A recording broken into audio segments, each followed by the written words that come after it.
l'UTMB, J-60.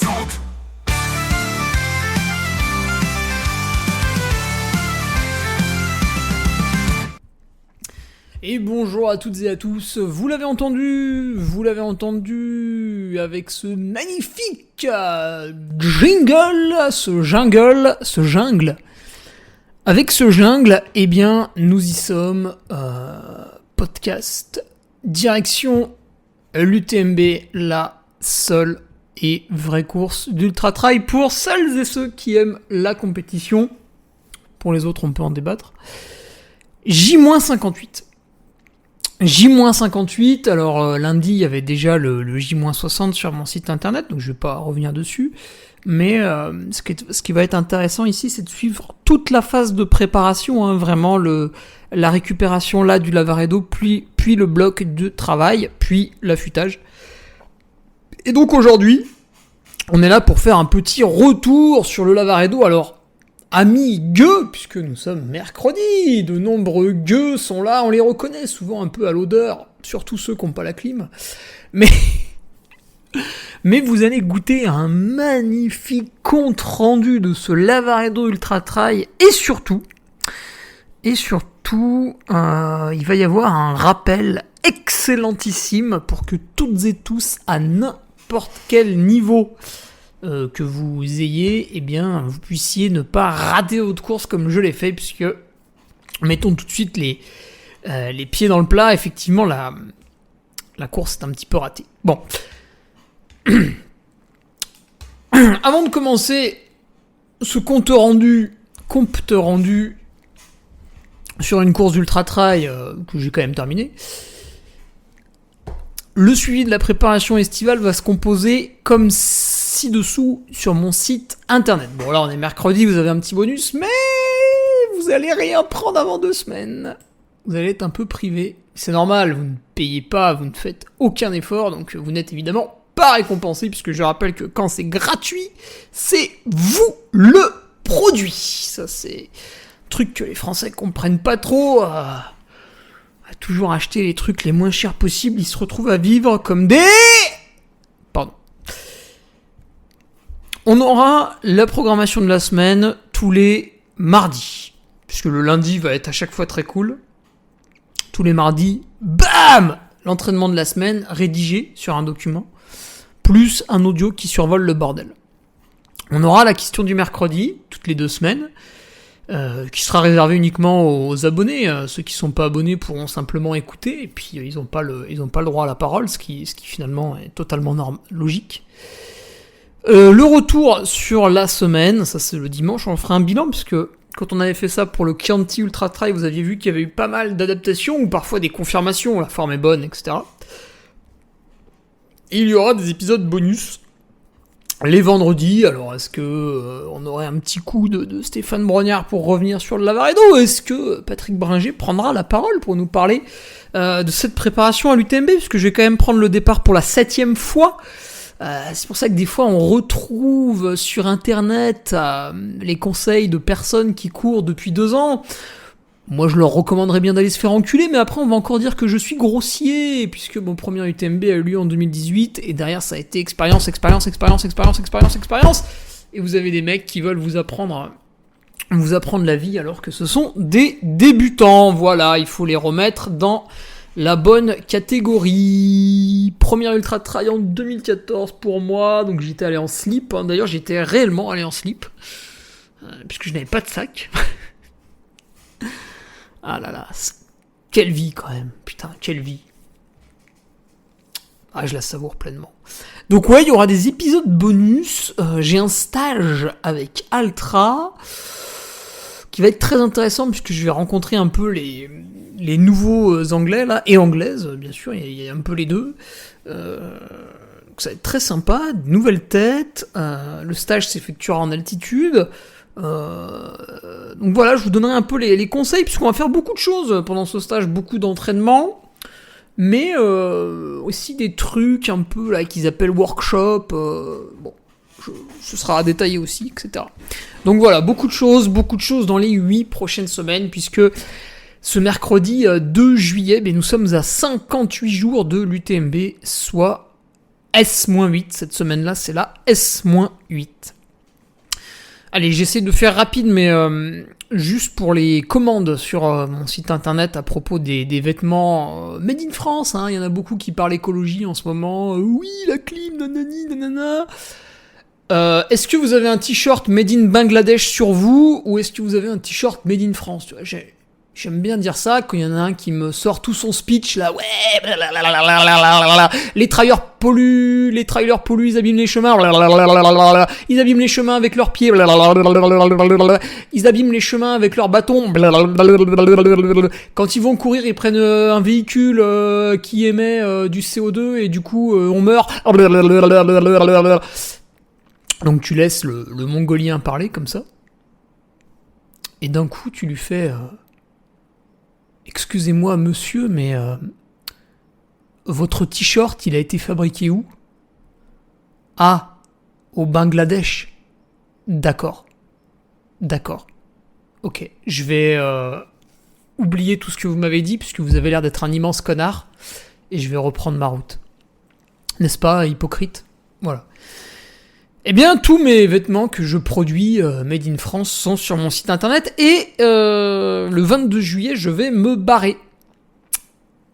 Et oui, je vais aller en Iran résoudre le problème. Non, je déconne. Je vais partir en altitude, donc je ne pourrai plus faire de commandes. Donc les commandes jusqu'au 22 juillet. Attention, 22 juillet, je démarre ma voiture. Bon, c'est un diesel, mais vous m'excuserez, excusez-moi, pardon. Je démarre ma voiture le 22 juillet, et après, je reviens plus tard. Donc, faut commander avant le 22 juillet. Sinon, vous irez faire vos courses avec des vêtements made in Bangladesh. Et vous fermerez les yeux quand vous verrez une vidéo sur laquelle on maltraite les enfants. Là, hop, je regarde pas. Ouais, c'est comme quand on fait de l'abattage d'animaux à la chaîne. Oh, je ferme les yeux. Oh, c'est bon, j'ai pas vu qu'on dégommait une vache qui avait même pas été étourdie, comment on dit. J'ai pas vu qu'on les massacrait à la tronçonneuse. Non, ça c'est pas vrai. C'est bon, j'ai pas vu. Je peux en acheter à Leclerc. C'est bon, j'ai pas vu. Putain, on est entouré par les salopes, quoi. C'est incroyable, quand même. Incroyable. Vivement que je sois à la tête de ce pays et qu'on ait le droit de tuer énormément de gens. Voilà. Alors, je me rafraîchis un petit peu avec cette délicieuse bière et qui sort du frigo, biologique et sans alcool, produite à 700 mètres de chez moi. Excusez-moi de peser comme ça, de vous éblouir à chaque fois de mon lifestyle. Alors, autre petite chose, ce week-end j'animerai la montagnarde. Non, putain, il va faire un peu chaud quand même, donc s'il y a quelques coureurs de la montagnarde qui m'écoutent avant la course, faites gaffe, parce qu'on vous dit que la canicule va se terminer, mais là vous allez à peine perdre 3-4 degrés. Donc peut-être ce sera pas le mot canicule, mais il fera quand même hyper chaud. Donc soyez très vigilants. Boire, se protéger du soleil, boire salé, ne pas se gaver comme un cochon avec ses gels, boire, ralentir son effort. Voilà. Et faire attention. Donc j'animerai la montagnarde, je sais que certains m'ont déjà commandé quelques binous que je leur amènerai avec grand plaisir, voilà, si d'autres se manifestent pour éventuellement quelques vêtements de mon site web, je leur livrerai bien entendu banco de porc. Et puis dernier petit point, et après on passe vraiment tout de suite au Lavaredo. T'as presque, alors on enlevait les insultes, ça faisait moins de 10 minutes. Sur YouTube, alors là vous avez du duc à toutes les sauces. Déjà, attendez, je vais voir si vous avez regardé mes vidéos anecdotes. Si vous l'avez pas fait, je vais vous enculer. Donc je tape Hugo Ferrari sur YouTube. Donc là évidemment il y a énormément de choix. Où sont mes vidéos anecdotes ? Putain, elles ressortent même pas en premier, qu'est-ce que c'est que ça, là ?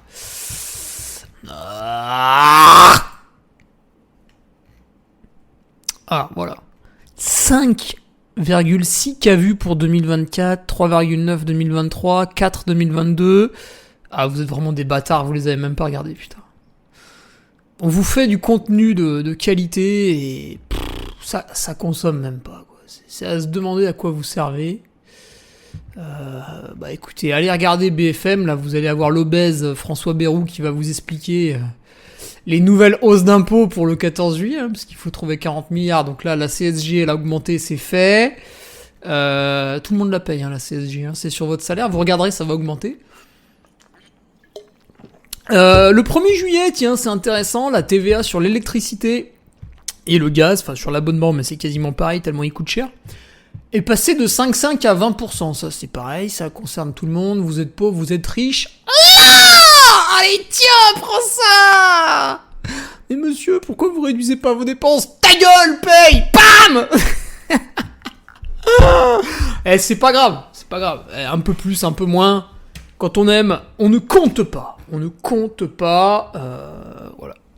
C'est magnifique. Alors, cette information n'est pas passée dans les grandes chaînes d'information. On a oublié de vous dire que l'abonnement d'électricité et de gaz allait prendre 15%. Écoutez, c'est un oubli sans doute de nos amis journalistes qui font toutes et tous un magnifique travail sur TF1, France Info, toutes ces conneries là.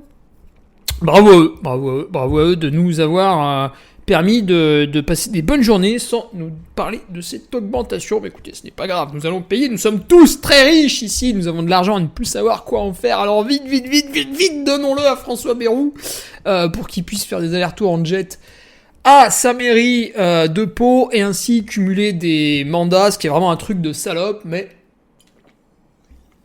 visiblement ça ne pose de problème à personne. Putain, même avec la clim, j'arrive à être énervé, c'est quand même impressionnant. Donc ouais, vous avez pas regardé mes vidéos anecdotes, écoutez, j'en referai plus. 2 vidéos là en ce moment qui tournent. Une, c'est le podcast Safe Pace Media avec Hugo Clément, donc une expérience intéressante, même si j'ai certains followers qui l'aiment pas parce qu'il est trop de gauche et d'autres de mes followers qui l'aiment pas parce qu'il est d'extrême droite. Donc écoutez les gars, mettez-vous d'accord. Mettez-vous d'accord. Après, c'est vrai que je m'en branle un peu, donc en fait me le dites pas parce que votre avis m'intéresse pas trop, quoi. Enfin, il m'intéresse même pas du tout. Safe Pace Media, c'est un podcast sur le dopage. J'ai été interviewé pour parler du dopage. Si vous regardez la vidéo et que vous écoutez ce podcast, vous allez voir que niveau connaissance, j'avais pas de... Enfin, il y avait personne, quoi, en face de moi. J'ai déroulé, quoi. Hein. Déjà, je suis arrivé avec 3 pages de notes. Ça a inquiété tout le monde dans la salle. Ils sont dit, non, mais attends, c'est un truc un peu orienté débutant, chill et tout. Moi, j'arrivais, j'avais toutes les stats, j'allais balancer des noms, là, allez, tiens, enculé, là, EPO, bam. Moi, j'en ai quand même donné quelques-unes, mais je me suis un peu retenu, j'étais très, très gentil. Et après, il y a Clément Uriez, avec un H. Clément Uriez qui a fait une vidéo entraînement qui dure 1h37. Alors ça c'est cool parce que moi je kiffe les grands formats. Bon là ça servait à rien que je regarde, je connaissais la vidéo étant donné qu'on l'a tournée ensemble. Mais voilà, vous avez ça, je m'entraîne avec le duc de Savoie. Donc on avait fait un petit entraînement, un J-10 du Lavaredo qui était ma dernière sortie longue de 3h10 si je me souviens bien. Un tout petit peu de dénivelé, en rappel. Et un dernier petit coup à la chaleur. Puis après, je m'étais un peu protégé de cette chaleur. Enfin, en tout cas, pas sur des durées de 3 heures. Bref. Voilà, vidéo qui plaît pas mal. Hein. C'est vrai qu'il filme, donc il loue les services. Enfin, il paye les services d'un troisième homme, un caméraman qui vient avec nous. On discute pendant qu'on fait la séance. Écoutez, vous l'aimez pas, Clément Uriez, mais tout ce qu'on peut dire, c'est qu'il y a que lui qui avait pensé à ce type de format-là, et c'est très intéressant, et c'est tout. Voilà. Écoutez, l'introduction est terminée. Voilà, moins de 15 minutes. Alors, pendant que vous me félicitez, je bois un petit coup. Merci. Le bilan du Lavaredo. Alors, 14h20 pour votre duc. pour terminer ce Lavaredo Ultra Trail, les 120 km et les 5800 mètres de dénivelé, ce qui, par rapport aux dernières années, aurait dû me faire coter à un index UTMB de 775. Et là, vous allez dire, ah, putain Hugo, c'est pas mal, tu finis 17ème, enfin 17, 18, on est arrivé ex aequo. Ouais, tu finis 17, 18ème, bon, c'est un ultra où il y a quand même un gros niveau, le chrono pas dégueu, qui te permet d'avoir quasiment 775 d'index, alors on va juste y revenir vite fait dessus. T'es 5 minutes derrière Courtenay, nanani nanana.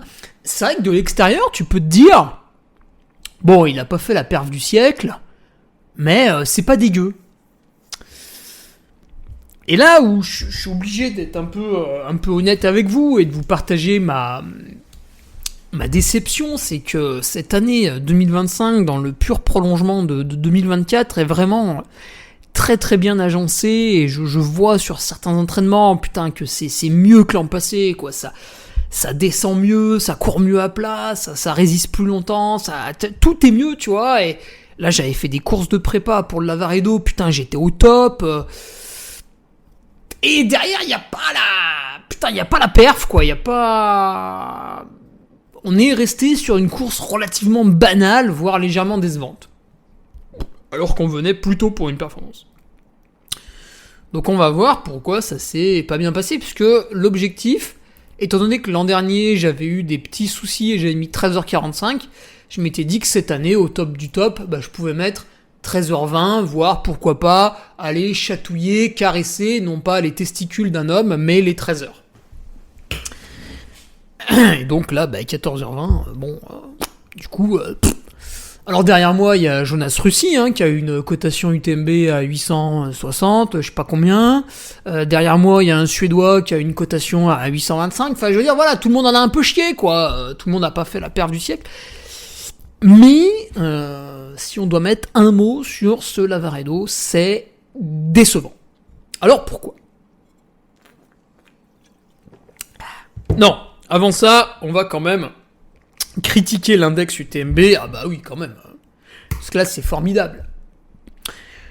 La course Lavaredo Ultra Trail est organisée depuis je ne sais pas combien d'années. Mais quand je regarde la trace GPX d'Anton Krupika en 2014, lorsqu'il l'emporte en à peu près 12h45, c'est la même trace GPX que 2022, 2023, 2024, 2025. Alors, en 2022, il y avait une petite bricole qui avait changé dans la dernière descente, mais hormis ce léger détail, les traces GPX sont systématiquement les mêmes. D'accord ? Les traces GPX sont systématiquement les mêmes, et de ce que je me souviens des 4 dernières années, il a toujours fait beau et plutôt chaud. Et cette année, moi j'y suis allé en 2024 et en 2025. Je peux vous dire qu'en 2025, il faisait un petit peu plus chaud qu'en 2024. Je crois que vous avez tous noté que le week-end du 27, 28, 29 juin, il faisait un petit peu chaud, n'est-ce pas ? Alors, maintenant, je regarde l'index UTMB qui a été donné au premier. Et là, attention, ça va faire mal, puisque 1 + 1 égale 2, et vous pouvez difficilement dire le contraire.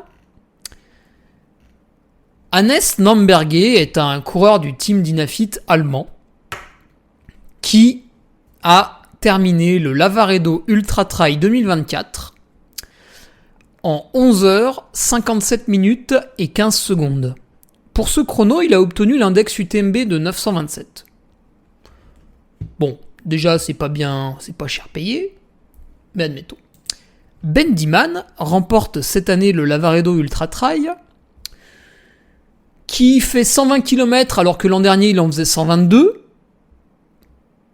Moi j'ai fait le parcours les 2 années, c'était le même parcours. C'est-à-dire que quand je superpose mes 2 traces GPX, elles sont totalement compatibles.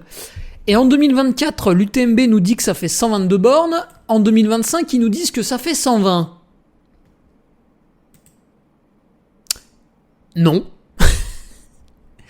Et donc Ben Diman a mis 11h49, soit 8 minutes de moins que Hannes Namberger, et il a obtenu lui aussi le score de 927.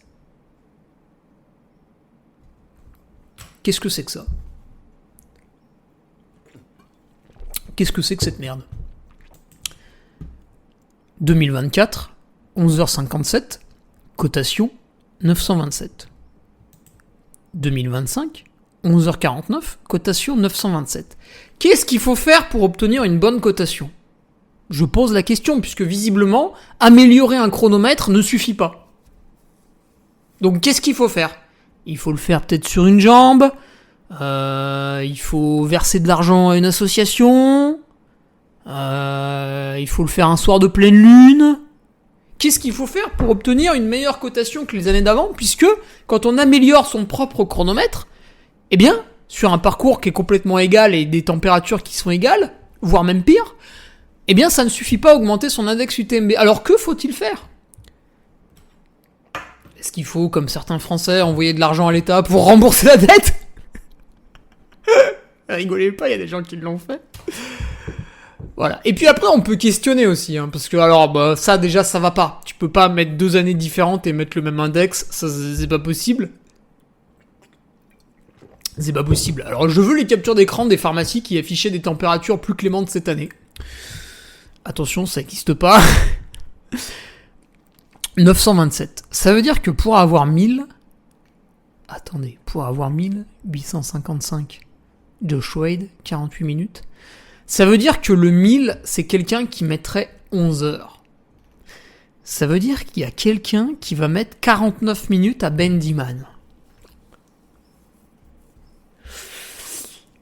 Je demande à ce que Jim Wamsley s'engage sur le Lavaredo Ultra Trail 2026 pour que nous en soyons certains.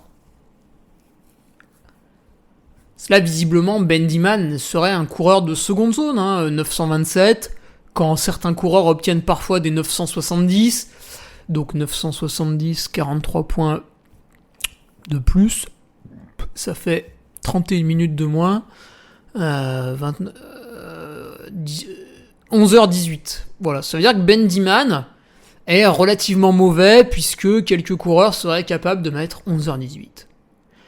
La course existe depuis 2014. En 2014, ça se gagnait en 12h45. Là, cette année, ça se gagne en 11h49. Et ça fait depuis 2022 qu'il y a seulement 3 personnes qui soient descendues sous les 12 heures. 2 fois Hannes, 1 fois Bendyman. Et on met 927. Mais comment faire pour avoir 950, 980, 1000 ? Je ne sais pas. Je n'ai pas la réponse. Peut-être avoir des compétences en informatique pour hacker le système et se mettre soi-même 980. Bon, maintenant qu'on a balayé d'un revers de manche ces cotations qui méritent d'être retravaillées, et ce sera peut-être d'ailleurs le cas, et on sera là pour souligner ce très beau travail une fois que ce sera fait, puisque pour l'instant, visiblement, ça ne va pas. C'est un peu comme quand un artisan vient chez vous, et il travaille un peu comme un cochon, puis vous vous dites, si j'ai payé un peintre professionnel, c'est peut-être pour qu'il travaille correctement, quoi. Donc là, on est face à un organisme professionnel qui a beaucoup de salariés, on serait quand même en droit d'attendre des cotations correctes. Voilà. Alors après, ça n'influe sur rien, parce que je suis beaucoup trop loin des 800, et là j'obtiens une deuxième qualif à l'UTMB, mais c'est pas grave, j'en avais déjà une avec le Chianti, donc là je suis pas du tout concerné par les cotations sur cette course. Qu'elle soit bonne ou mauvaise, ça ne change absolument rien pour moi. Donc, allez, on va s'intéresser quand même à cette performance un petit peu ratée du Lavaredo. Donc je prends le départ. Et sur mon site internet, j'avais publié le vendredi matin, j'avais programmé la publication, je l'avais fait en amont. J'avais publié mon plan de course, c'est-à-dire les temps envisagés que je donne à mon nutritionniste, et lui, par rapport au temps envisagé, il cale la nutrition. Ensuite, je produis ça c'est lui qui produit un document. Moi, je produis un deuxième document que je donne à mon assistance avec les zones de ravitaillement, ce qu'il faut me donner au ravitaillement pour que je reparte avec ce qu'il faut pour aller au prochain. Et ensuite, je produis un troisième document qui est donc des petites feuilles plastifiées que j'emmène sur moi dans les poches du short. Et sur ces petites feuilles plastifiées, c'est noté, parce qu'il y a des ravitaillements qui sont sans assistance. Et ben voilà, ravitaillement numéro 3, il est sans assistance. Est-ce que je dois prendre de l'eau ? Est-ce que je dois prendre de la boisson énergétique ? Est-ce que je dois emmener un morceau de banane, un morceau de bar, etc., etc. Entre tel ravito et tel ravito, est-ce qu'il faut que je mange un gel, deux gels, un gel et une barre, un gel et une purée, une barre et une purée, seulement une purée, salée, sucrée, etc., etc. Donc, je propose sur mon site ces 3 documents qui servent à établir le plan nutrition suivant l'avancée prévue. Alors, l'avancée en termes de temps prévu, c'était très facile parce qu'en fait, je me suis penché sur mon effort de 2024. J'ai corrigé les moments où j'étais dans une faiblesse dramatique et j'ai mis une fourchette, voilà, à respecter, etc., etc., etc., pour avoir mon chrono. Donc, comme j'étais déjà allé sur la course, c'était facile de faire des intervalles de temps de passage. Et suite à la préparation mentale que j'avais réalisée avec Stéphane Diffenbrom, encore une fois, vous avez toutes les interviews sur mon site, c'est pour ça que je suis quand même très étonné de voir autant de gens écouter ce podcast et qui ne s'abonnent pas, c'est-à-dire que vous refusez sciemment d'avoir des informations intéressantes qui pourraient vous faire progresser dans votre pratique. Pour 6€, et j'imagine que vous dépensez des sommes complètement débiles, alors ceux qui ont un abonnement Netflix, là, vous avez même pas le droit à la parole. Vous refusez de dépenser 6€ par mois, mais vous écoutez un podcast. Comme si le trail vous intéressait, mais finalement, vous n'aviez pas envie de pratiquer. Mais je sais ce qui se passe, en fait. Là, vous avez tous les documents. J'ai même mis les Word plutôt que les PDF, donc vous pouvez vous en servir comme template pour le faire vous aussi. C'est clé en main, quoi. Bref.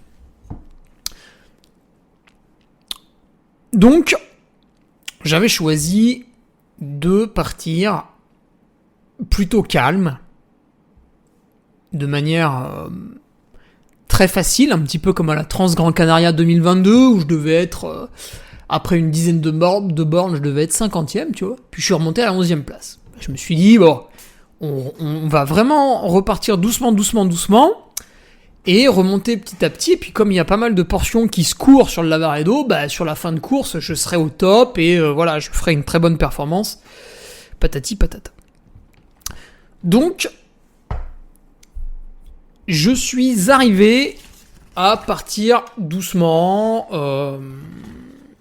Effectivement, en haut de la première montée, je devais être à peu près autour de la 40e place. Alors, il n'y a pas de pointage, c'est un peu dur à dire. En descente, je double les 7-8 hommes qui s'étaient accrochés à Courtenay. S'il faut savoir, Courtenay grimpe assez bien, donc elle était devant moi. Mais en descente, ça pêche un peu. Donc elle a un profil vraiment hétérogène, c'est-à-dire qu'elle est très forte dans les montées, et en descente, par contre, on voit clairement qu'elle a pas le même niveau qu'en montée. Donc là, je repasse un peu devant, kilomètre 18, on arrive au ravitaillement, je me ravitaille juste avant elle et les 7-8 gugus qui la suivaient absolument. Je les laisse un peu repartir devant moi, puisqu'après ça montait.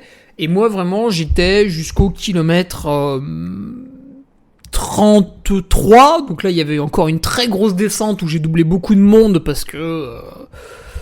parce qu'ils descendaient pas. Jusqu'au kilomètre 33, donc j'étais vraiment cool, etc. Puis je crois que à ce kilomètre 33, je dois être à peu près à 10 de moyenne. Enfin voilà, je sais plus, mais en tout cas, j'étais dans une aisance vraiment très très bonne, kilomètre 33. Et là, on attaquait une remontée qui était d'abord un peu raide, donc on fait de la marche bâton, et puis après elle était un peu moins raide, et dans mon souvenir, j'avais beaucoup marché l'an dernier, et là c'était un premier endroit où je souhaitais être meilleur que l'an passé et trottiner un peu. Donc jusqu'au kilomètre 33, j'ai perdu un petit peu de temps par rapport à l'an passé, parce que je voulais, de manière volontaire, être beaucoup plus cool. Et à partir du kilomètre 33, c'est une première montée où je voulais avoir une démarcation par rapport à l'an dernier où je trouvais que j'avais pas été bon. Effectivement, cette montée se passe pas trop mal. Je trottine avec mes bâtons, alors que l'an dernier, j'avais pas trottiné avec mes bâtons tout le long. Et je me dis, écoute, tout se passe bien, vraiment, là, le plan se déroule sans accroc. À savoir que jusqu'au kilomètre 33, j'avais mangé toute la nutrition que j'avais prévue. Et c'est dans cette montée où je fais du mini-trot que je me sens pas très bien. Et c'était pas au niveau du ventre, en fait. C'était au niveau de la tête. Donc j'avais ma frontale, et je sentais que ma frontale pesait 50 kilos. Là, je me suis dit, putain, c'est bizarre et tout. Alors, c'est un peu délicat parce qu'à ce moment-là, c'est 2-3 heures du matin, donc c'est des horaires, putain, vraiment bâtards, hein. Je rappelle qu'on part à 23 heures. Moi, j'aime pas trop ça. Je me dis, putain, je suis en train de piquer un peu du nez et tout. Alors, c'est bizarre, hein. J'avais pris mon petit complément de caféine, donc je me dis, bah, étrange, quoi, hein. J'avais la tête lourde. Et puis, on arrive au ravito, et là, j'avais commencé à sauter un petit peu mon ravitaillement, donc voilà, il y avait un gel et une purée que j'avais pas mangé. Par contre, j'avais bien bu ma boisson, mais j'avais déjà, donc 4e heure de course, je commence à sauter un gel, et on arrive au ravito. Bon, alors là, je me ravitaille correctement, mais il y avait cette petite dette qui avait été créée, vous voyez, et surtout, je sentais que ça allait aller en empirant. Donc je repars du ravitaillement. Kilomètre 42, mise-urinage, je repars du ravitaillement. Alors après, Courtenay m'était pas revenu dessus, les mecs qui étaient avec elle m'étaient pas revenus dessus, donc je me disais, bon bah, t'as des sensations mauvaises, mais ça a l'air d'aller, quoi. Et là, on attaque la longue montée, alors qui est plate, faux plat, montée raide, replat, refaux plat, remontée raide, donc vous avez une petite heure de montée jusqu'au refuge Oronzo, et puis après vraiment le passage du col à côté des Trécimés. Et là, au niveau des Trécimés, vous avez un lever de jour qui est absolument fantastique, puisque quand je passe, il est 4h30, 4h45 du matin. Et en fait, comme on est à 2500 mètres d'altitude, on a vraiment toute la luminosité du ciel qui est là, et on y voit déjà. Moi, j'ai éteint ma frontale à ce moment-là, quoi. 4h45 du mat, extinction de la frontale. Et je la range. Et là, toute la montée, je dis bien toute la montée, j'ai été incapable de manger. Pas parce que j'étais écœuré ou quoi que ce soit, mais parce que j'avais cette tête, ça n'allait pas, la tête. Donc j'essaye de vous décrire les sensations, hein. Peut-être certains les ont déjà vécues, alors pas forcément dans le trail, d'ailleurs. Peut-être dans la vie de tous les jours, tout bêtement. Donc la tête était un peu lourde, elle brinque-ballait d'un côté à un autre. J'avais l'impression d'être sur un bateau qui tanguait. J'avais tu vois, des petites nausées, petits vertiges. On dirait que j'avais picolé. Donc je me dis, putain là, je m'endormais. Je dis, putain, ça, oh là là, c'est le bordel là. Et du coup, toutes ces mauvaises sensations ont fait que j'ai préféré pas trop manger. Alors même boire, ça me filait un peu la nausée, la gerbe. J'avais l'impression que le ventre était noué, en fait, comme quand on vit une très grande situation de stress. Je sais pas, peut-être là il y a pendant ce temps l'oral du bac de français. Alors, peut-être on peut être stressé par rapport à un entretien d'embauche, etc. Là, j'avais le ventre noué, alors que tout était bon, quoi. J'étais parti doucement, j'avais réussi à le faire. Derrière, ça retrottinait, etc. Je me dis, putain, mais qu'est-ce que c'est que ça, quoi. Et donc, là, je perds du temps, évidemment. Je perds du temps. Mais bon, en même temps, que faire de mieux? Et j'arrive au ravitaillement de la mi-course, 1 km 66, où je retrouve, donc c'était ma compagne qui me faisait l'assistance, avec la compagne d'Aubin qui faisait pour Aubin. Et donc, kilomètre 66, qui est-ce que je vois au ravitaillement? Mon frère, donc qui avait abandonné, parce que il avait mal à un tendon d'Achille. Donc il a eu un petit peu mal, il a insisté dessus pendant 5 à 10 km, il a vu que la douleur ne faisait qu'empirer, et il a préféré arrêter pour se soigner. Est-ce que ça mettra 1 semaine, 2 semaines? Mais disons, se soigner sans avoir trop tapé dedans pour pouvoir réussir l'UTMB, parce que c'est quand même l'objectif. Alors que s'il continuait jusqu'à l'arrivée, Déjà, peut-être qu'il aurait eu trop mal plus tard et qu'il aurait quand même dû abandonner. Et puis surtout, il se serait tellement fusillé le tendon que derrière, il n'aurait pas pu faire l'UTMB. Et je suis désolé, mais réussir le Lavaredo, ça n'intéresse pas grand monde. Par contre, réussir l'UTMB, ça intéresse même énormément de gens qui ne courent pas. Donc voilà, je vois qu'il a abandonné, Et là, je leur dis, alors moi, je suis pas bien, quoi. Je vois un peu des étoiles, Là, le corps, il répond pas, quoi, cet enculé. Et je me dis, ça fait longtemps que j'ai quand même pas bouffé. Alors je fouine un peu dans le ravitaillement, tac, j'attrape un petit bol de bouillon avec quelques pâtes enrichies en gluten. Alors ça, je l'avale un peu, voilà, ça va. J'avale la moitié de mon shaker. Je ravale 2-3 trucs, mais putain, j'étais quand même... j'étais à l'ouest, vraiment, là, ça... Pas top, donc je repars. Et là, très franchement, comme je me sentais, tu mettais la voiture à côté avec la porte ouverte. J'avais envie d'y aller quand même. Là, l'abandon, je me disais, putain, mais ce serait tellement plus simple que là, j'arrête. Là, on pose tout, on monte dans la voiture, on rentre à la maison. Dans 9h, on est à la maison, terminé. Il est 6h du matin, 15h, je suis chez moi. Là, il a fallu vraiment se faire violence pour se relever du ravitaillement et repartir.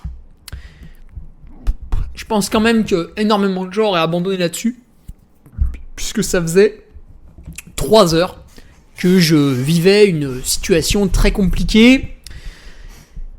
Là où je suis content, c'est que... Donc évidemment, l'abandon, c'est la facilité. Vous arrêtez, vous mettez fin à vos souffrances et voilà, terminé.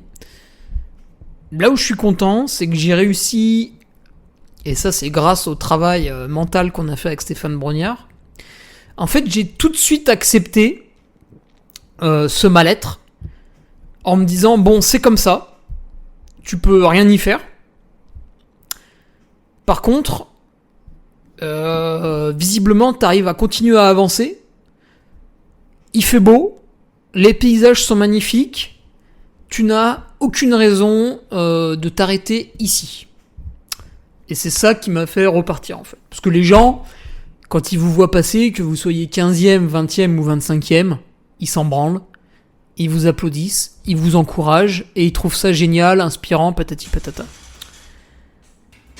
Et moi, j'étais là, putain, je descends sur le ravito, je me dis, la course elle est ratée, la performance elle est ratée, enfin il y a aucune chance que ça aille. Là, vu tout le temps que j'avais perdu, même si par miracle, ça allait aller mieux. Dans tous les cas, la performance a été foutue et tout. Et je croise des gens, tu vois, c'est con, mais tu croises des gens qui t'encouragent. Ils ont le smile, putain, c'est super et tout. Bon là, c'était des Anglais ou des Italiens, donc ils disaient ça dans leur langue, mais tu sentais qu'ils trouvaient ça génial, ils auraient pu être à ta place, ils auraient adoré et tout. Je me suis dit, bon, on continue, quoi. Enfin, je veux dire, je me suis pas tordu la cheville, je suis pas tombé, j'ai pas mal aux genoux, j'ai pas mal aux pieds. En fait, je suis juste patraque. Et je me dis, mais c'est pas du tout une excuse pour abandonner, mais t'es un énorme fils de pute, tu vas continuer à avancer, oui. Donc je repars sur ravitaillement. Là, il y a 2 km de plat, je les trottine, voilà. Comme au ravitaillement, j'avais réussi à remanger un petit peu, je me suis dit, repars pas comme un con, parce que si c'est pour te remettre une cartouche. Derrière, il y avait une montée. Moi, je voulais la faire tout en courant, mais en fait, j'avais complètement oublié à quel point elle était raide. Alors, on peut en courir quand même quelques parties. D'ailleurs, j'en ai couru quelques parties. J'ai pas été totalement ridicule dans cette montée, même si j'ai pas non plus été magique. Mais je me dis, bon, vas-y, gère-la, parce que en plus, là, c'est le moment où le soleil apparaît, donc qui te tape un peu dans le dos. J'ai dit, bon, allez, celle-là, tu la gères et tout. Derrière, ça redescend sur un ravitaillement. Et à ce ravitaillement-là, tu prendras un petit peu de coca, hein, ça, c'est vrai que c'est de la merde, mais ça fait toujours du bien. Puis peut-être un bout de jambon, une bricole. Puis en fait, j'ai réussi à reprendre un peu, voilà, j'ai repris un peu de mon gel, là, les gels Baou, là, j'ai pris, donc c'était le citron vert et le framboise, là, qui passaient pas trop mal. Pareil, je me suis dit, bon, Hugo, t'es pas trac, t'as le ventre noué, t'enfiles pas le gel d'un coup, quoi, ne sois pas con. Et je prenais des petites lampées comme ça, et c'était mieux que rien. Mais j'avais ce bide noué, quoi, ouais. Je me dis, putain, c'est bizarre, mais je suis stressé par rapport à quoi, bordel? Donc j'arrive à ce ravitaillement du kilomètre 78, effectivement, donc je reprends un peu d'eau gazeuse. Frizzante. Je prends une flasque d'eau gazeuse, une flasque de coca, et après je savais qu'on partait pour une longue section sans rien, même si on croisait énormément de ruisseaux. Donc là on pouvait mouiller la casquette, se rafraîchir, etc. Et je descends, donc j'avais perdu quelques places à ce ravitaillement, dans la montée. Bon, je m'en foutais un peu. Et après ce ravito, on descend jusqu'au kilomètre 80, 84, et après on monte jusqu'au kilomètre 91. Très très longue montée, avec une vallée, alors là par contre vraiment exceptionnelle. Hein. Et à la fin de cette descente, un groupe de 3 coureurs me revient dessus. Vraiment, ils descendaient mieux, ils descendaient d'ailleurs très très bien. Et quand ils me reviennent dessus, je me dis, comme dans la descente, ça va à peu près, je vais les suivre. Donc je les suis sur, je sais pas moi, la dernière borne de descente, et puis ça m'a remis un peu dedans. Après, il y avait des sections de plat, des sections de montée pas trop raides, toute cette amorce là de la longue vallée, la Val Travenances, je sais pas comment on prononce. Toute cette longue montée, au final, on voit un peu loin, puis je vois que les 2 personnes qui m'ont doublé juste avant, elles sont pas très loin, donc au final, elles sont pas allées hyper loin. Je vois que le groupe de 3, s'il a eu tendance à me distancer un peu sur le plat, en fait, quand ça monte, à un moment donné, je suis même revenu un peu sur eux. Les petites lampées de gel que j'arrivais à prendre à droite à gauche, ça commençait à me faire un petit peu du bien. Je me suis dit, là en fait, donc entre la 8e et la 9e heure de course, j'ai senti que j'avais redressé la barre. Donc j'ai vécu vraiment quelque chose de très difficile entre la 4e et la 8e heure de course. Donc c'est-à-dire qu'il y a eu cette descente aux enfers, stabilisation dans les tréfonds, et petite remontée jusqu'à se dire on sent un petit quelque chose. Et là, du coup, je me suis pris un peu au jeu, et j'ai fait toute la montée en visualisant les 3, 4, 5 coureurs devant moi, qui étaient à 3 minutes, 2 minutes, 1 minute. Donc voilà, je faisais ma petite montée. Je faisais attention à bien me réhydrater régulièrement, bien reprendre un petit peu de calories de temps en temps, même si c'était pas magique, on repartait quand même dans un schéma positif. Mais le problème, c'est qu'il y avait eu du coup, du fait de ces sensations un peu bizarres, une sous-alimentation pendant 5 heures, et surtout une faiblesse physique. Au-delà du fait de pas m'être trop alimenté, parce que quand des fois je fais des entraînements en lipolyse et j'arrive à sortir des performances assez, en tout cas largement meilleures que ce que j'étais en train de faire ici, y avait ce problème un peu physique là qui allait pas. Donc j'arrive au sommet du kilomètre 91, j'enquille la descente, et là en fait immédiatement je rattrape les 2 personnes devant moi. Puis ça remontait encore un peu avant le ravito du col Galine au kilomètre 96-97. Je les distance un peu dans cette remontée, donc j'avais retrouvé un peu de peps, même si c'était encore une fois, c'était pas foufou, mais il y avait une petite amélioration, il y avait un petit quelque chose. Et c'est vrai que le ravitaillement du col Galina, il est assez festif, il y a un peu de monde et tout. C'est sympa, il y a la bonne ambiance, donc j'arrive dedans un peu rafistolé quand même. J'avais retrouvé un peu la niaque. Donc j'étais en plus c'est le cercle vertueux, parce que tu vis un truc difficile. À un moment donné, j'étais au bord de l'abandon. J'ai continué, mais j'étais sur un fil, quoi. Vraiment, j'étais là. Et putain, tu retrouves un peu la niaque. Alors évidemment avec un physique limité, ce qui fait que bon, on n'allait pas revenir sur la tête de course, mais j'entre dans le ravito. Putain, Courtenay venait de repartir. Le gars qui m'avait doublé dans la montée après la zone d'assistance du ravitaillement numéro 2, il était arrêté en train de repeindre en marron un buisson. Je me dis, bon, en fait, lui aussi il galère. Bon, ok, allez. Donc je m'assois, tac, on ravitaille un peu. Bon, l'assistance voit que... donc ma compagne voit que... Bon, j'ai quand même pas mangé tous mes gels non plus, mais j'en ai tapé un ou deux, quoi. Donc, elle se dit, bon, tiens, il est plus en train de mourir, c'est bien. Ça siffle encore un petit coca, puis je reprends mes 2 flasques avec la poudre énergétique Baou, puisque j'étais sur une zone d'assistance. Donc c'est celle qui est sortie là récemment, et c'est vraiment un très très bon produit, puisqu'à l'intérieur on peut débattre du sucre, etc., mais à l'intérieur ils ont aussi pris la peine d'ajouter de la taurine, ce qui est un allié quand vous avez des conditions chaudes, et de la glutamine, ce qui est aussi très intéressant sur le plan de la digestion et de la protection de votre estomac, de votre intestin, parce que quand la course est longue comme ça, avec les chocs répétés, plus tout ce que vous mettez dans le cornet, c'est vraiment 2 choses qui sont très intelligentes à ajouter dans les produits d'effort, et rares sont ceux qui les ont. Donc bravo à Baou de sortir un produit de cette qualité-là.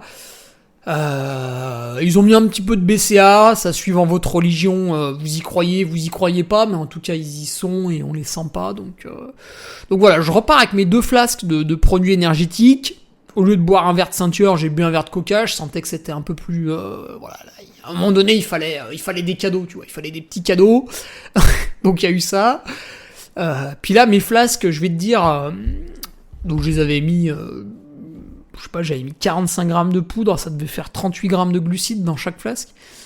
Je les ai sifflés, parce que là, bon, il commençait à faire chaud. Il y a une très grosse montée après, très très raide, pour arriver au ravitaillement du kilomètre 100, 101. Donc là, vous avancez pas trop, il y a des marches, des cailloux, c'est très raide. Et là, je suis tout seul, quoi. Je reprends personne revient. Bon, je suis dans mon truc. Et je me dis, là, en fait, vu comment j'avance, je dois être à peu près sur le finish de l'an passé. Qui était pas magique. Parce que l'an passé, j'étais un petit peu déçu de ma course. Mais qui était pas dégueu. C'est-à-dire qu'on n'était plus en perdition. Voilà. On n'allait pas très vite, mais le rythme était correct et la ligne d'arrivée se rapprochait kilomètre après kilomètre. Puis vous savez, quand vous voyez sur la montre qu'il reste 20 bornes, 15 bornes, etc., le cheval sent l'écurie et de fil en aiguille, ça y va, quoi. Puis je descendais toujours bien, aucun problème. Donc j'avais les nouvelles Olympus, là je les ai depuis janvier, mais là je les avais vraiment au pied toute la course. Bon, il n'y avait pas d'ampoule, il n'y avait pas... j'avais aucun souci. Donc j'avance. Et là, dernier ravitaillement autorisé à l'assistance. Donc c'est mon ami Francesco qui fait un petit peu team manager au sein d'Altra, qui était venu me voir. Parce qu'ils faisaient des photos à cet endroit-là, donc je leur avais filé 2 flasques et 3 gels, et je me ravitaille. Alors je les prends, tu vois, je me dis bon, dans le final, si ça va un peu mieux, je remange et tout, parce que comme je suis en dette calorique, là, dès que ça passe, il faut que je fasse ça, quoi. Et les gels, je prenais petite gorgée. Je pense que j'aurais pu remanger correctement, mais je me suis dit, écoute Hugo, t'as vécu un truc super dur, tu t'en es sorti. De toute manière, la performance que maintenant, tout de suite, que tu mettes 20 minutes de moins ou 20 minutes de plus, on s'en fout. T'es trop loin en place et en temps, ça n'a aucune importance. Donc ne va pas t'enfiler des gels comme un cochon, parce que t'as rien à gagner, par contre t'as tout à perdre si tu repars dans une mauvaise dynamique. Donc je me suis dit, je prends des petites gorgées de temps en temps, ça passe, le niveau est correct, on reste comme ça. Pas de risque jusqu'à la ligne d'arrivée. Attention, derrière, on part pour l'UTMB, machin, truc et tout. Et donc, passe au Gio, je crois que c'est le kilomètre 105, 106. Francesco Maravita, il est là pour la première fois, je lui dis, bah tiens, pendant que je prends mes flasques et tout, donc j'étais en train de me ravitailler, donc tu enlèves les flasques, tu mets les autres, etc. Je lui dis, bah regarde sur Livetry combien je suis. Et j'étais entré dans le ravitaillement avec un gars, et il me dit, bah vous êtes 17-18. Non, vous êtes 18-19. Je lui dis, ah ok, bon bah vas-y, c'est toujours un chiffre sympa, j'essaye de maintenir au moins le top 20, quoi.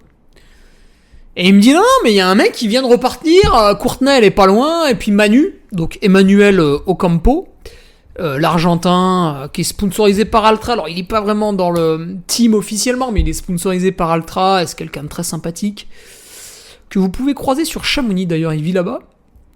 Il me dit, Manu et Courtenay sont 5 minutes devant, quoi. Ils sont vraiment juste devant. Plus le mec, l'italien là de la Sportiva, qui, lui il est pas bien, tu vas le reprendre, etc. Donc là, évidemment, ça vous fait plaisir, quoi. Et surtout, je me suis dit, putain Hugo, t'as échoué, physiquement t'as échoué, hein. Il y a eu un problème. Mais t'as réussi à valider toutes les contraintes mentales que tu t'étais imposées, c'est-à-dire partir doucement, accélérer, bon j'en ai pas été capable, mais l'intention était là, et t'as réussi à être hermétique au déroulé de la course autour de toi. Voilà, même si de temps en temps j'ai regardé un coureur qui était un peu devant, ça m'a rassuré sur le fait que je continue à être dans le match, mais j'ai jamais demandé la place, alors fort heureusement les spectateurs me l'ont jamais donné aussi. Mais ça c'est bien, c'est quand vous êtes hors du top 10, en général personne prend la peine de vous dire que vous êtes 13e, 25e, 34e. Donc ça c'est bien, et je me suis dit, voilà, jusqu'à 15 bornes de l'arrivée, en fait, j'ai rien demandé à personne, ça c'est bien. Et là, au moment du coup où je demande, l'effet escompté, dopamine, et je suis reparti, toujours physiquement un peu diminué, mais content, la niaque et tout. Puis le gars qui était avec moi était sympa, donc c'était un Irlandais. Puis on s'est motivés, un peu tous les deux. Alors moi je descendais mieux, lui il était bien pour trottiner à plat et tout, donc c'était idéal parce que je me mettais derrière lui, je réfléchissais pas, ça me tirait vers le haut. Les 2 dernières montées raides, j'ai poussé, puis lui il a fait ce qu'il pouvait pour rester avec moi jusqu'au sommet. Dans les descentes, il m'a suivi tranquillement, et puis on passe la ligne d'arrivée ensemble, on était contents. Et j'étais assez surpris de voir Courtenay de Walter, qui a quand même un index UTMB à 840.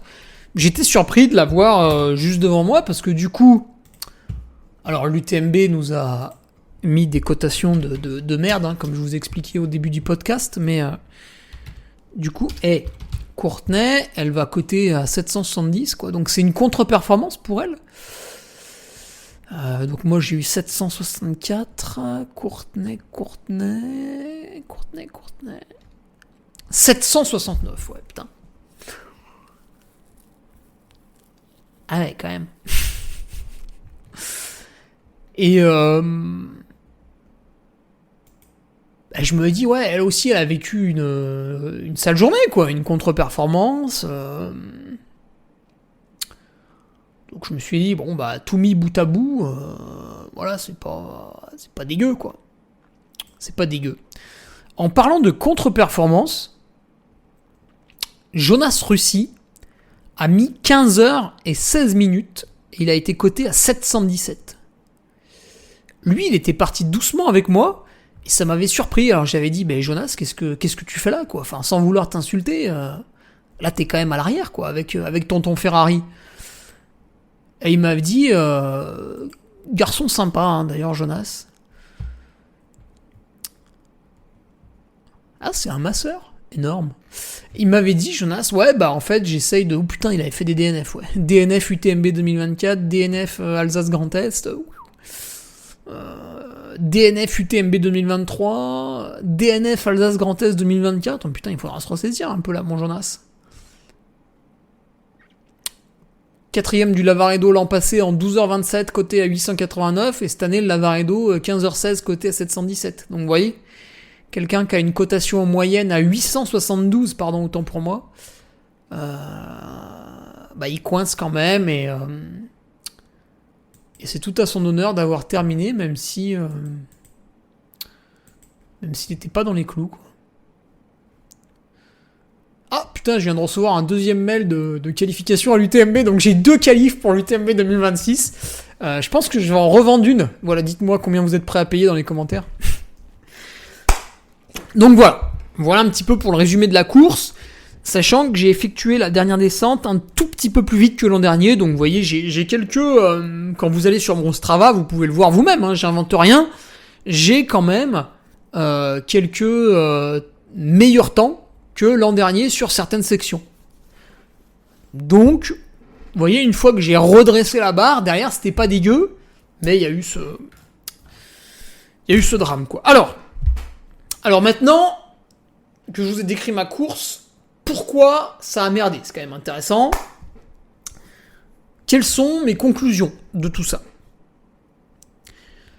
Ma première conclusion, parce que les sensations que j'ai eues, la tête qui tourne, la nausée, machin, truc et tout, en fait, j'avais eu un petit peu les mêmes l'an dernier.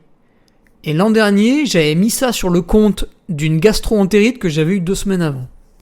Mais comme cette année, j'ai exactement les mêmes sensations, tu vois, vers 2-3 heures du matin, j'ai des vertiges, je suis un peu nauséeux, putain, je suis pas dedans, machin, j'ai besoin de dormir, tout ça. Je sais ce que c'est. Je ne peux pas être performant fin juin parce que le mois de mai est trop dur pour moi. Je m'explique. Au début du mois de mai, j'organise le Trail Nivolet-Revard. Vous pouvez tourner le problème dans tous les sens. Vous n'êtes pas organisateur d'une course avec 1800 participants, donc vous ne vous pouvez pas imaginer ce que je ressens. Donc vous vous taisez et vous m'écoutez. Début mai, je suis organisateur du Trail Nivolet-Revard. La semaine d'après, j'anime une course où je me lève à 4h du matin. La semaine d'après, j'ai fait une nuit blanche pour animer un live. La semaine d'après, j'ai animé une course où il y avait un départ à 3h30 du matin, donc je vous explique pas à quelle heure je me suis levé. Et la semaine encore après, soit 5 semaines de suite, j'ai animé la Maxi Race avec un réveil à 1h30 du matin le samedi et un réveil à 3h15 le dimanche. Ça fait 5 semaines où il y a eu des énormes trous d'air dans mon sommeil. En parallèle de ça, au mois de mai, j'ai réalisé énormément d'entraînement. Alors, je me sentais bien. J'ai réalisé 2 courses de préparation, dont la dernière a eu lieu début juin, qui se sont révélées être très très bonnes. C'est-à-dire que sur ces 2 courses de préparation, j'ai bu ma boisson Baou, j'ai mangé mes gels, j'étais à 80 grammes de glucides à l'heure, et les performances réalisées, compte tenu de la fatigue que j'avais dans les jambes, étaient très bonnes. Une fois qu'on avait mis tout ça bout à bout, j'imaginais naïvement qu'après 3 semaines de décharge, d'affûtage patati patata, je réalise une performance au Lavaredo.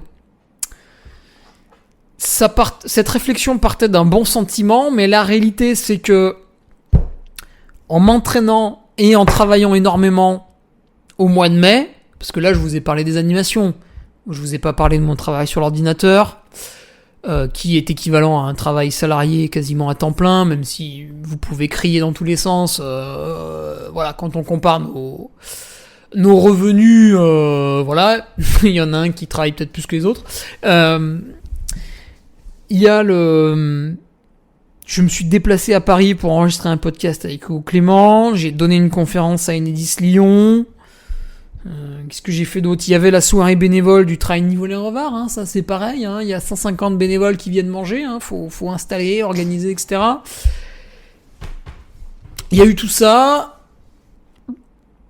En plus, il y a eu l'entraînement, les animations, etc. Donc le mois de mai a été extrêmement riche, extrêmement dense. J'en suis sorti sans blessure, donc il n'y avait pas de fracture de fatigue, il n'y avait pas de tendinite, etc.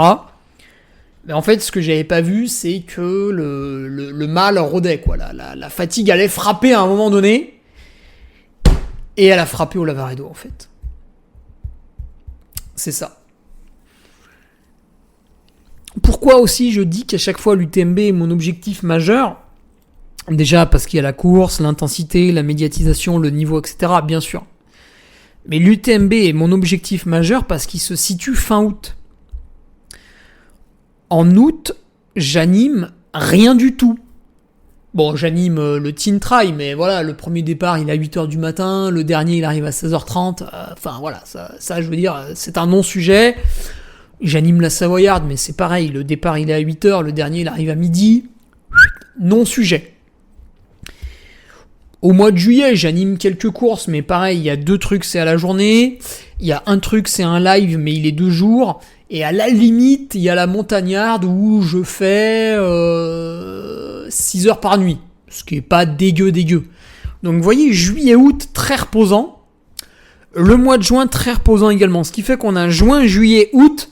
Et paf, vous mettez une performance à l'UTMB. Alors que là, pour le Lavaredo, qu'est-ce qui s'est passé?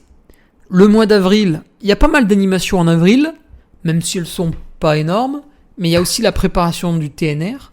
Et après, au mois de mai, c'est là où j'ai toutes mes animations les plus débiles. Ça, cumulé avec mon travail la semaine, ça crée de la fatigue. Et à un moment donné, tu te la prends en pleine gueule. Alors, c'est toujours pareil. Certaines fois, vous aurez de la chance, vous allez réussir votre objectif et vous prendre la fatigue après. Donc là, tant mieux. Mais cette année, pas de bol, j'ai pris la fatigue dans la poire le jour de l'objectif. Et en fait, c'est ce que j'avais déjà ressenti l'an dernier. Donc, premier point, si on veut résumer tout ça. Premier point, de toute manière, j'avais dit, le Lavaredo, c'est un objectif, mais attention, la vraie course reste l'UTMB. Premier point, être conscient que chaque année, si je veux faire une course en juin, moi je retournerai bien à Lager mi-juillet, mais ce sera systématiquement difficile. Si je retourne au Grand Trail du Saint-Jacques, il faut que je sois conscient que ce sera difficile. Si je retourne au Lavaredo, alors pas l'an prochain, mais à l'avenir, il faut que je sois conscient que ce sera difficile. Si je vais à Lager, j'ai prouvé en 2023 que j'étais quand même capable de réussir une belle course, donc pourquoi pas? Parce que ça a lieu mi-juillet, et pas fin juin, donc il y a 2 semaines d'écart, ça peut jouer. Donc voilà, ça c'est en prendre en compte. C'est-à-dire que moi, il faut vraiment que je surfe sur ce rythme chaque année, donc un très gros objectif en sortant de l'hiver, là c'était le Chianti Ultra Trail, top 10, qualif à l'UTMB, globalement ça s'était pas trop mal passé, même si j'ai mal vécu la mauvaise météo et la non-connaissance du terrain aussi qui a été un problème. Il faut que je surfe là-dessus. L'objectif de fin d'hiver, parce qu'en hiver, j'ai quand même un travail qui est beaucoup plus facile et moins fatigant, donc objectif en fin d'hiver et objectif en fin d'été. Ça, c'est vraiment les 2 temps forts de mon année, et on pourra pas... Enfin, tant que mon rythme de travail c'est celui-là, on pourra pas changer. Après, j'ai 33 ans, je vous le dis tout de suite, ça va évoluer. Hein. #Pommeret. Ça, c'est le premier point négatif. Le deuxième point négatif, que je rangerais quasiment au même rang, c'est l'organisation de notre déplacement. Là, avec mon frère, on a déconné. On a fait ça par-dessus la jambe. Donc en fait, on avait décidé en septembre ou octobre de refaire le Lavaredo, parce qu'on avait vraiment apprécié la course l'an dernier. Et puis voilà, donc on s'inscrit. Et Noël, fête de famille, tout ça, nos compagnes nous disent putain, nous aussi on est quand même vachement motivés à l'idée de venir, patati patata. On se dit putain, c'est génial quoi, on a une bagnole, on y va à 4, les 2 couples, nickel. Et puis, c'est toujours pareil, quand vous partez en groupe, en fait, à un moment donné, il y a quelqu'un qui fait les réservations, les trucs, les machins. Et là, c'est vrai que c'est souvent moi qui fais, donc, là, c'était la compagne d'Aubin qui fait ça, qui a réservé des choses, d'ailleurs, tout à fait correctes. Hein. Puis on s'est dit, en fait, Aubin, il finit le travail pas trop tard, donc ce qui serait bien, c'est de lui économiser des jours de congé, parce qu'il en a pas 50, il travaille en Suisse. Et donc on pourrait partir après son travail, on coupe le trajet en 2 et le lendemain on fait la fin du trajet. Parfait, on se dit putain quelle bonne idée, on prend un logement sur la route qui était pas trop cher et tout, donc on dit bon bah c'est nickel, et c'est parti pour faire le trajet par la Suisse, Autriche, et ensuite on descend sur les Dolomites. Sachant que l'an dernier Aubin était venu chez moi et on avait fait l'Italie. Donc c'est lui qui avait fait plus de route, et cette année c'est moi qui fais plus de route. Hop, les compteurs sont remis à zéro. Problème de ça, la canicule arrive. À quel moment on se dit, quand on fait nos réservations et notre plan de route, que le 24 juin, il allait faire plus de 30 degrés en Autriche? Enfin, je veux dire, après coup, vous pouvez dire, ouais, mais nanana, t'aurais dû nanana. Ouais, ok. Et t'es là en décembre, tu fais ta réservation. À quel moment tu te dis, le 24 juin, il va faire 34 degrés en Autriche? À quel moment? Donc le mardi soir, on arrive dans le logement, il était un peu chaud, mais quand tu ouvrais les fenêtres, la nuit, ça allait un peu, sauf que, ça c'est pareil, quand tu réserves un logement, tu sais pas trop où il est, et en fait, il était à côté d'une très grande route départementale qui traversait la ville, donc toute la nuit, des camions passaient. Ce qui fait que tout le monde a extrêmement mal dormi, parce qu'il fallait choisir entre fermer les fenêtres et pas entendre les camions, mais du coup tu crevais de chaud, ou ouvrir les fenêtres et ne pas crever de chaud, mais être réveillé par la circulation. Donc je vous dirai pas combien d'heures j'ai dormi, mais vous prenez une main, vous regardez vos doigts, et voilà, c'est bon, vous allez avoir les heures. Pas besoin d'avoir les deux mains. Donc là, le mercredi matin, je me dis, putain, j'ai pris une cartouche. Et là, il y a des mecs qui vont faire « Ouais, non, mais fallait pas y penser, mentalement, ça t'a mis dans le... » Mais allez vous faire enculer, allez vraiment vous faire enculer. Quand t'as dormi 4h30 au lieu de 8h, tu peux tourner le problème dans tous les sens, tu peux te masturber intellectuellement comme tu veux, tu ne combleras pas ces 3h30 de déficit. Et si tu dis l'inverse, c'est que tu ne connais pas le sport, pas le haut niveau, et que tu ne forces jamais. Donc ta gueule. Donc là, je me dis, bon, déjà là, c'est parti un peu en sgeg. Et là, on fait la route pour aller de l'Autriche à Cortina. On avait 4 heures. Les 4 heures, on les avait pris sur le GPS en amont, etc. Qu'est-ce qui se passe ? Travaux, bouchons, travaux. 2 accidents, super, merci. Au lieu de mettre 4 heures, on a mis 6 heures. Donc là, je me dis, putain, ça fait chier. Du coup, on a mangé à l'arrache, au bord de la route, avec ce qu'on trouvait dans un magasin, au lieu d'arriver plus tôt, faire les courses et manger, etc. Donc là,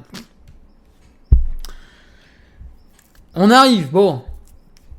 Là, ça va. On fait un petit footing post-voyage. Bon, là, ça allait bien, machin, ok. Le lendemain, on est jeudi, donc veille de course. Et nous, on avait reçu un mail pour aller chercher les dossards entre 9h30 et 10h30. Le problème, c'est qu'à Cortina, il y a les Jeux Olympiques en février, et c'est une village. Alors, c'est pas le village principal, mais c'est quand même une très grande ville des Jeux Olympiques. Et là, travaux, bouchons, machin. On logeait à 15 km de Cortina. 15 km avec une route en ligne droite. Tu mets 20 minutes. À quel moment on aurait pu se douter que le temps de trajet... Je parle même pas de se garer, parce qu'en fait, on savait exactement où se garer pour avoir de la place. Le temps de trajet pour ces 15 km a oscillé entre 1h et 1h30. Donc jeudi matin, on va au Dossard. On arrive quasiment à 10h30 au lieu de 9h30 au Dossard. Et en fait, les mecs nous disent, non, mais vous, en fait, c'est 17h à 19h. Donc le mail avait été un peu mal tourné, on n'avait pas bien compris, enfin, etc. On n'est pas les seuls cons à avoir fait ça, puisque Antoine Charvolin était avec nous dans les déçus. Donc on retourne chez nous, et on revient le soir. Le soir, le trajet a duré 1h30. Et en fait, il a même pas duré 1h30, parce qu'à 4 km de Cortina, avec Aubin, on est parti à pied pour aller au Dossard. Coup de bol, il y avait personne au Dossard, on ressort. Et là, qu'est-ce qui se passe ? Orage. On retourne à notre logement. Bouchon, puis au bout d'un moment, on était vraiment arrêté. Mais on n'était pas loin de chez nous. On était à 1,5 km. On est arrêté, un quart d'heure, 20 minutes, une demi-heure. Et là, je dis, il y en a un, il garde la voiture. Enfin, du coup, la compagne à Aubin. Et nous, on rentre au logement à pied, parce que là, c'est pas possible, quoi. Il y a eu, à cause des orages, une coulée de boue qui a traversé la route devant chez nous. Sauf qu'elle était du mauvais côté de la route. Donc le bouchon était en amont. On appelle la compagne à Aubin. Bon, c'est elle qui garde la voiture là où elle est, quoi. Il y avait des places pas loin. Elle garde la voiture et elle nous rejoint à pied. Comme la coulée de boue était à côté de notre logement, les pompiers nous ont interdit d'y aller. Ils ont dit, vous attendez que le fleuve dégrossisse, je sais pas quoi, et puis après vous pourrez aller dedans. Comme la montagne en face de nous est très grosse, très haute, très pentue, et que le torrent était vraiment très bien alimenté, on a un petit peu écouté les pompiers, on a attendu une demi-heure dehors, on a vu que bon, c'était chiant, on est rentré. 21h, on mangeait. On est parti chercher le dossard à 17h. On est revenu, on était à table, c'était 21h. Veille de course. Sachant qu'on avait déjà fait un aller-retour pour rien le matin. Et vous voyez, en fait, toute la journée, c'était contrariété. Et les contrariétés de mardi soir à vendredi matin, les contrariétés se sont accumulées. Qu'est-ce qui se passe quand les contrariétés s'accumulent ? Vous pouvez faire ce que vous voulez. Vous pouvez parler de détachement mental, de trucs, machin, bidule. Il y a ceux qui parlent et il y a ceux qui vivent le truc. Ceux qui vivent le truc savent très bien que quand les contrariétés s'accumulent comme ça, c'est pas possible, tu peux pas être opaque. Ceux qui disent l'inverse sont des gens qui ne vivent pas la réalité des choses. Quand les contrariétés s'accumulent comme ça, ton intestin se noue, c'est normal, c'est à cause du stress. Même si ça ne t'atteint pas vraiment et dans la vie de tous les jours tu te sens bien, etc., j'ai noté quand même le vendredi que ça faisait 2 jours que quand j'arrivais à table, j'avais pas faim. J'avais pas d'appétit. Je me suis dit, c'est bizarre. Et effectivement, en fait, au moment de la course, j'ai pris le départ et l'estomac, il était pas prêt. En fait, il était déjà noué au départ. Et là, on lui a ajouté un ultra trail de 120 bornes. Donc forcément, la nutrition, tu pouvais manger ce que tu voulais. Hein. Tu pouvais manger une pizza, tu pouvais manger des barnacs, tu pouvais manger des barbaous, tu pouvais boire des glucides, ce que tu veux. Les péripéties des jours d'avant ont fait que l'estomac était noué, le ventre était noué. Et tu partais pas... Malheureusement, tu partais pas au top. Vous pouvez dire ce que vous voulez. C'est comme ça. Maintenant, il y a une solution. Alors, sous le coup, non, c'est foutu. Mais on a noté des solutions. Solution numéro 1. Déjà, la prochaine fois que je vais au Lavaredo, j'y vais en avion. Ceux qui sont pas contents, tant pis pour eux. Parce que ça parle, mais tous ceux qui vous parlent d'écologie, en général, c'est des gens qui font 10 vols par an. Moi, j'en ai pas fait depuis 2022. Donc les moralisateurs, Francesco Pupi, ses petits copains et tout là, faudrait qu'ils se calment un petit peu parce que eux ne sont absolument pas exemplaires et ils nous font nous culpabiliser, nous qui sommes des gens exemplaires. Donc ils vont fermer leur gueule et l'argument de ouais mais grâce à cette communauté il influence, niquez vos mères. Arrêtez de les encenser. Quand Dakota Jones fait 10 vols long courrier par an parce qu'il veut applaudir sa copine qui court aux Canaries, allez vous faire enculer. Allez vraiment vous faire enculer. Après, vous vous permettez de faire la morale à des gens. Et du coup, on est là, ouais, on covoiture, on fait de la bagnole, machin truc et tout. Et on rate nos courses. Et vous êtes là, ouais, je suis un sportif pro, du coup, j'ai le droit de prendre l'avion pour aller à Western States. Oui, et ben moi aussi, maintenant, je vais faire ça. Voilà, d'accord ? Et ceux qui sont pas contents, je les encule. Voilà, c'est comme ça. Voilà. De toute façon, il y en a pas un qui osera me dire l'inverse en face. Pas un. Dans la réalité, ils se font tout petits. Tout petits. Voilà. Donc le point numéro 1. Par exemple, si je retourne à Istria, je prends l'avion à Genève jusqu'à l'aéroport de Trieste. Celui qui est pas content, je l'emmerde. C'est son problème. Voilà. Donc ça, c'est le point numéro 1. Il faut arrêter de faire des trajets débiles en bagnole. Le dimanche, pour rentrer, j'ai mis 12 heures. Ok ? Donc, oui, nanana, je suis malheureux d'être allé à la Western, j'ai pensé à la planète et à tout ce que j'engendrais en faisant le voyage en avion. Oui, bah tu l'as fait. Voilà. Donc, en 1, raccourcir les trajets. En 2, diminuer les logements différents. Donc, par exemple, c'était une erreur de loger à la moitié du trajet, on aurait dû le faire en un coup. Mais bon, sur le papier, ça paraissait sympathique. Et en 3,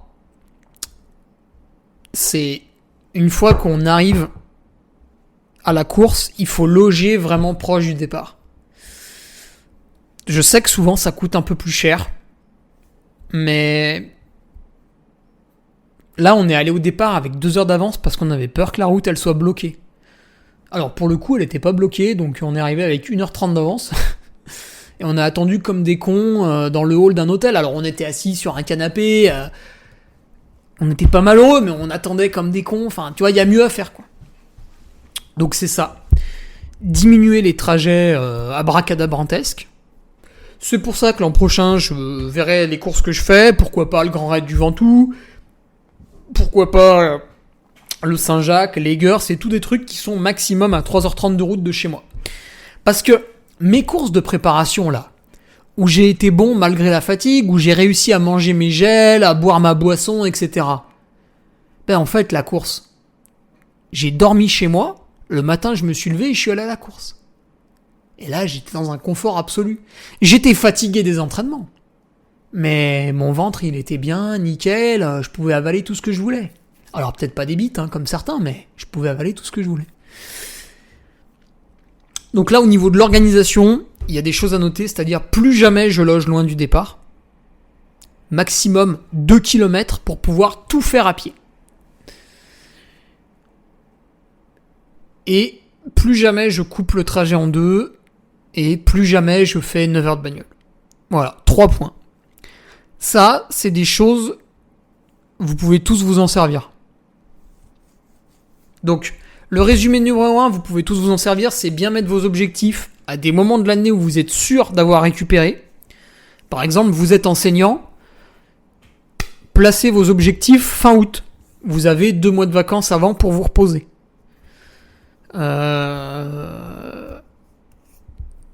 Voilà, vous êtes dans le bâtiment et vous travaillez en extérieur, donc vous allez souffrir tout l'été. Ne mettez pas d'objectif en septembre, vous allez être cramé. Mettez un objectif juste avant l'hiver, une Saint-Élion, enfin, ou ce que vous voulez, et un objectif peut-être en fin d'hiver, début de printemps, parce que là, vous serez au top. Donc, suivant vos organisations personnelles, il faut placer vos objectifs correctement. Deuxièmement, l'organisation de votre voyage, faites attention à ça. Et enfin, non, j'avais noté d'autres trucs dans les points faibles. Ah oui. Au niveau des glucides, j'étais parti sur une stratégie à 80-90 grammes à l'heure.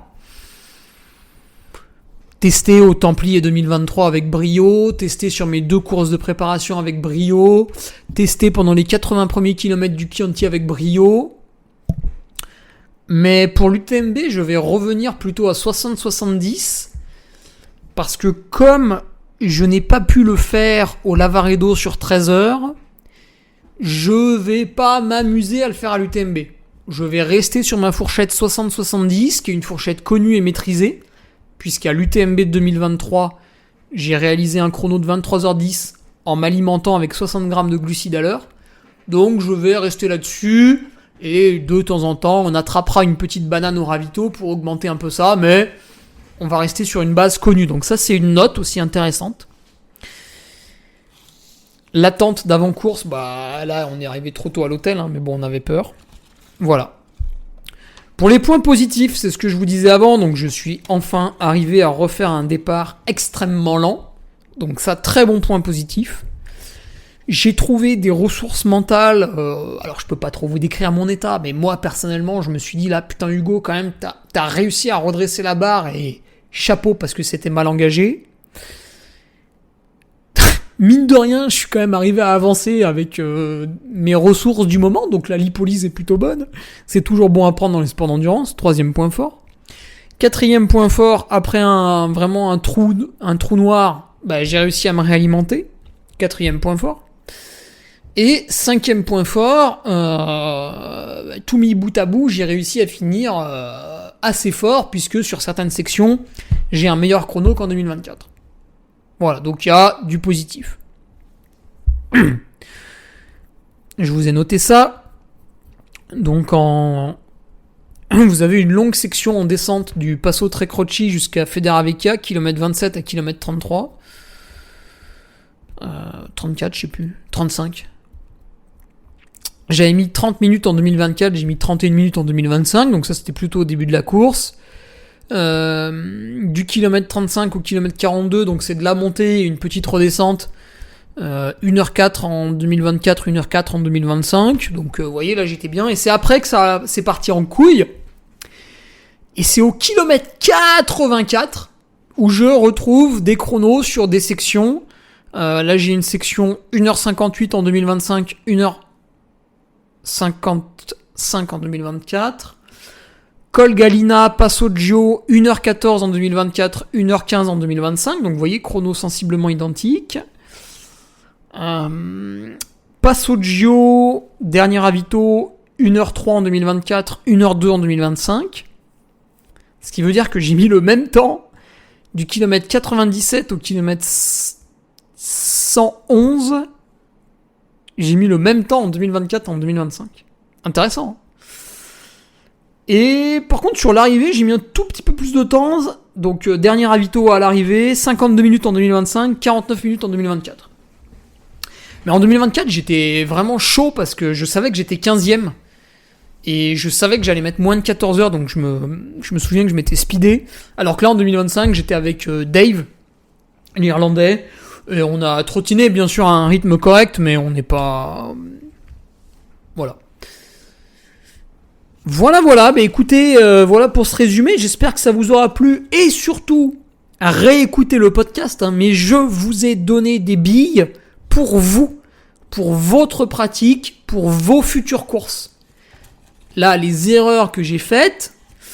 Alors, c'est sûr que quand on les fait, on s'en souvient mieux, mais déjà, si vous m'avez bien écouté, vous êtes potentiellement capable de ne pas les faire. Voilà. Allez, écoutez, on est dans le J-60 UTMB, maintenant que ça s'est passé, je n'ai aucune séquelle physique, j'ai pas d'ampoule, j'ai mal à aucun tendon, voilà, vraiment, comme j'ai pas été à fond sur la course, je récupère plutôt bien. Donc là, on est parti. Maintenant, c'est l'UTMB 2025. Et là, on est focus pour la vraie course. Je vais quasiment passer en mode professionnel pour les 2 prochains mois. Donc, je vous invite à vous abonner à mon site pour les podcasts. Voilà, il y en aura 3 par semaine avec des documents, machin. Il y aura peut-être des vidéos, etc. Abonnez-vous. Il y a quand même... Là, je vous ai quand même sorti un podcast très intéressant. Donnez-moi les noms d'autres athlètes qui vous donnent autant d'informations après la course. J'en connais pas. Je vous donne ça comme ça. Et j'ai à peine 10% des gens qui écoutent ce podcast qui sont abonnés à mon site. C'est presque insultant en fait. Et je sais pas si vous voyez, mais déjà on est passé à un podcast toutes les 2 semaines. Alors qu'avant c'était un toutes les semaines. Pourquoi ? Parce que je sens que le soutien derrière, il est pas là, quoi. Tu fais. Les mecs consomment. Et à un moment donné, bec dans l'eau, quoi. Je veux dire, il y a un podcast mercredi, tout le monde l'écoute, tout le monde te dit « Ah, c'est génial, il y a eu ça et ça ».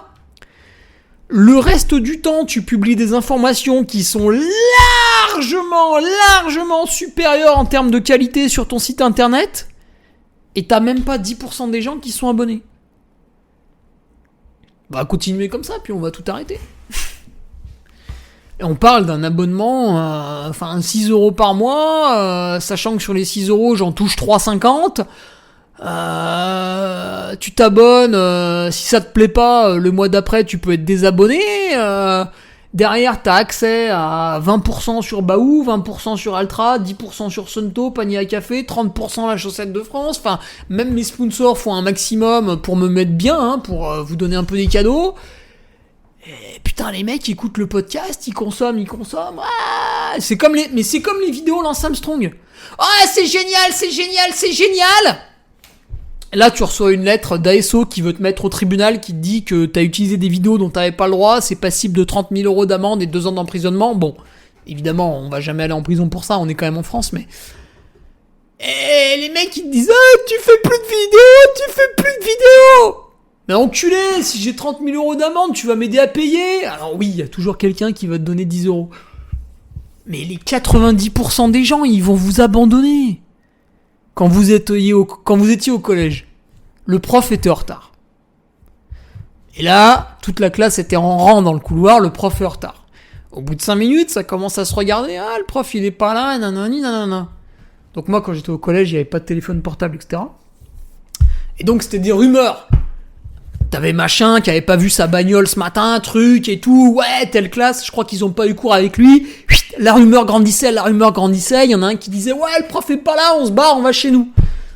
Moi, j'étais le mec qui me barrait, qui allait chez lui. Parce que l'école, je trouvais que c'était quand même de la merde. Bon, j'ai été ingénieur parce que c'est assez facile, mais... moi, j'allais chez moi.